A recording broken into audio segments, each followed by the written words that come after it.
Fala, rapaziada do primeiro ano, tudo bem? Agora, na boa, a gente vai começar um assunto que eu avalio ser um dos mais legais, sei lá, do ensino médio inteiro, eu diria, que é a cinemática angular. Bom, eu desenhei aí o nosso planeta, tá? Vou até descer aqui um pouquinho, ó, eu desenhei o planeta e do lado de fora dele é o espaço, tá? E nós temos duas órbitas. Nós temos o satélite vermelho e nós temos o satélite azul. Eu estou chamando isso de tempo inicial, T0. Então, no tempo inicial T0, eu separei uma linha aqui que eles estão na mesma posição, só que com distâncias ao centro do planeta diferentes. Ó. Eles estão alinhados, só que em posições diferentes em relação ao centro do planeta. Beleza? Aí, primeira pergunta aí, né? Tá meio óbvio. Quem tá mais perto? E quem tá mais longe? Beleza? Vamos deixar isso aí bem em mente.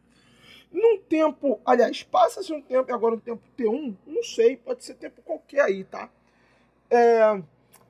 Eles ainda vão continuar alinhados, só que aí agora eles giraram um pouquinho, eles estão em órbita, então obviamente eles têm que começar, né, a desenvolver essa órbita.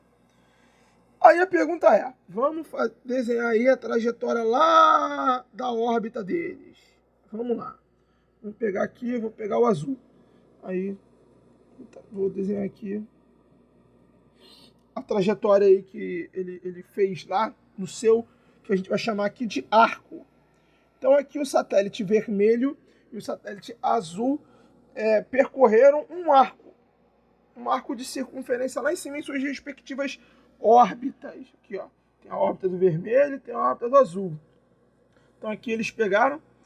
E detalhe, eles continuam alinhados, isto é, quando eles saíram daqui e andaram até mais ou menos aqui, eles varreram o mesmo ângulo. A gente vai usar esse termo agora, varrer. Eles varreram o mesmo ângulo. Só que a pergunta é, quem andou, ou seja, teve o seu ΔS maior, o vermelho ou o azul? Só de olhar, né? Obviamente que é o azul. Então, peraí, professor, olha só. Deixa eu ver se eu entendi. Eles varreram o mesmo ângulo em relação ao que eles estavam, né? Eles varreram aqui o mesmo ângulo aqui embaixo. Teta. Tô chamando essa letra grega aqui de teta. Mas o cara que estava mais perto do centro do planeta, ou seja, aquele que teve o menor raio, ele andou menos. Sim, acho que faz toda a diferença isso, né? Acho que é um consenso. E ao passo que o cara que estava mais longe do centro do planeta, ele teve uma trajetória maior. Uma trajetória lá em cima maior. Então, para um mesmo ângulo, duas coisas a depender do seu raio tiveram ΔS diferentes. Acho que está bem claro isso? Então vamos ver o que está escrito aí. Ó. Para o mesmo ângulo θ, quanto mais distante da origem, ou seja, o seu raio, maior o deslocamento. Só que deslocamento é esse, professor? Porque olha só, peraí, o ângulo, se eu entendi bem, é o mesmo, tá? Mas esse ângulo aqui, ele é uma distânciazinha. Ao passo que lá em cima, aquele arco lá, é um outro tipo de distância, ou não? Sim, exatamente, é isso que a gente vai pontuar agora, que é o nosso deslocamento angular. Ó, agora eu vou pegar o exemplo só de um satélite, tá? Ó, separei aqui. Coloquei um raio, ó. Aqui é a distância origem, tem a ponto, vamos até pontuar isso. Aqui é a origem. E até o ponto P é raio da origem. Até o ponto Q também é raio. Beleza? E olha só, eu abri esse ângulo aí, ó. Esse ângulo θ. E lá em cima, tô saindo de P e indo para aqui. Lembrando que eu tô colocando a setinha, não é um vetor, hein? Cuidado, eu já visto que isso aqui é um arco. Eu só estou dizendo que ele está saindo de P e indo para aqui. Então teve essa abertura aí. De que maneira eu consigo relacionar ângulo, raio e aquela coisa lá em cima, que é essa tal abertura que você está falando? É através dessa fórmula aqui, ó. ΔS, que é o que a gente vai chamar de deslocamento linear, é igual ao deslocamento angular, que a gente vai chamar aqui a abertura do ângulo, vezes o raio. Só que ele tem uma propriedade que a gente ainda não debateu, que a gente vai começar a debater agora, que, em específico, o deslocamento angular ele tem que ser numa medida adimensional chamada radiano, que é uma medida angular. Professor, como assim medida angular? Na boa, vocês conhecem grau. 180 graus, 90 graus, 360 graus. E para você aplicar essa fórmula de uma maneira mais correta, o deslocamento angular ele tem que ser medido em radianos. Agora, o que é radiano, professor? Vamos tentar pontuar aqui. Não é da maneira mais correta possível, mas sou professor de física e a ideia desse vídeo é tentar ser rápido. Ó, eu vou anotar aqui a nossa fórmula. ΔS, que é o nosso deslocamento linear, que é aquele lá em cima do arco, é igual ao ângulo, o deslocamento angular, o quanto que o ângulo varreu aqui, ó, quanto que o ângulo varreu aqui, vezes o raio. Agora veja comigo.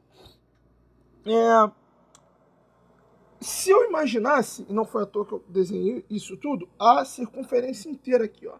Lembrando que a circunferência é só a parte aqui, ó, parte branca, Círculo é a figura.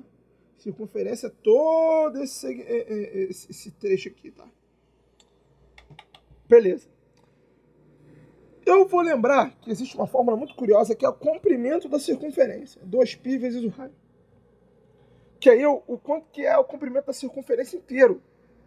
Se eu pegasse toda essa circunferência e resolvesse esticar numa linha, como isso ficaria? Essa fórmula. Isso aí é lá do teu ensino fundamental. Agora eu vou por comparação. Olha só, o raio está aqui. Então o raio de uma fórmula é o próprio raio da outra.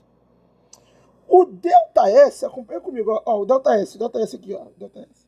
O ΔS é o próprio comprimento da circunferência. Porque assim, ó, veja comigo. Nessa fórmula aqui, a gente está tentando descobrir o comprimento da circunferência inteiro. Já nessa de cima, a gente só está tentando pegar esse pedacinho aqui. Então vamos por comparação. Quem está faltando? Que o nosso Δθ, nossa variação angular ou nosso deslocamento angular, ele é o próprio 2π. Professor, como assim 2π? 2π, que a gente vai chamar de radiano. Só que acompanha comigo. A gente vai puxar aqui uma setinha. E vamos fazer a seguinte pergunta. Círculo tem quantos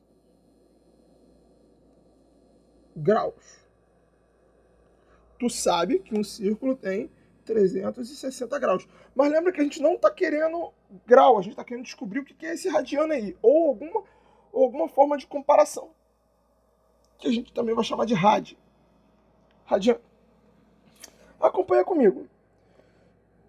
Na circunferência inteira, esse ângulo aqui, que é o que a gente está tratando dessa fórmula, esse 2π, ele, que ângulo que é ele? 360 graus. Então agora eu criei um instrumento de comparação. 360 graus é o que a gente vai chamar de 2π radiano. E agora eu tenho outro instrumento de comparação, porque eu sei quanto que é 180. Se eu andei daqui para cá, dividir por 2, vai ser 2π dividido por 2, vai ser próprio π rad. Então 180 graus é π radiano. Eita, professor, e se eu quiser saber o 90? 90 graus. Simples, vou dividir de novo. Π sobre 2. Π sobre 2 radianos. E dá para você fazer isso com tudo. Vou começar a pontuar aí, ó, para casa. Quanto que é 30 graus em radiano? Quanto que é 45 graus em radiano? Quanto que é 60 graus em radiano? Fica aí a nossa atividade de casa. E valeu!